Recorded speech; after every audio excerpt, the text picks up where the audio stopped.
جګړې په لوړ تبلیغاتو کې څومره رول درلودلی سي؟ آیا دوی واقعا هغه حقیقتونه چې یو خبریال ته لازم دي باید چمتو یې کړي او خلکو ته ټولنې ته یې وړاندې کړي؟ فکر کوئ چې دوی خپل بې پریتوب ساتلی دی تر اوسه پورې، هغه رسنۍ چې د جګړې ویډیوګانې خپروي او جګړې ته لمن وهي؟ ببینید زمان یک خبرنگار بالای یک موضوع یا سوژه کار میکنه در حقیقت آنچه حقیقت است برش نیاز است باید حقیقت دریافت بکنه و او را به جامعه و به مردم برسانه. هنوزم مشخص نیست ویدیوهایی که رسیده یا تصویرهایی که در صفحات اجتماعی به نشر رسیده یا رسانه‌های هم او را به نشر میرسانند چقدر حقیقت داره، منبع از اینا که هست، از کدام آدرس اینا این ویدیو را دریافت کرده.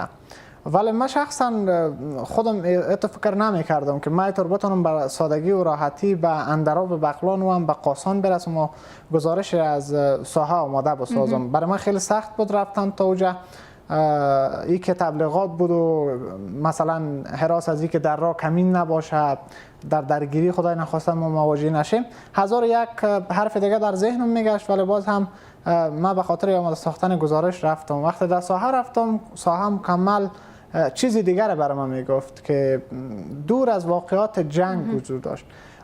رسانه‌ای که مثلا گزارش‌هایی را نشر میکنند در صفحاتشان یا در رسانه‌هایشان کوشش بکنند از حقیقت استفاده بکنند، آنچه حقیقت است، آنچه اتفاق افتاده و از عناصر خبری استفاده بکنند، درستی و صحت خبر در نظر بگیرند. چرا که هر کلمه‌ای که یا هر حرفی که از طریق رسانه به مخاطب میرسه، مخاطب ما او را باور میکنه. چنانچه بالای رسانه ما باور داره، بالای کار ما باور داره، بالای خود ما اعتبار داره.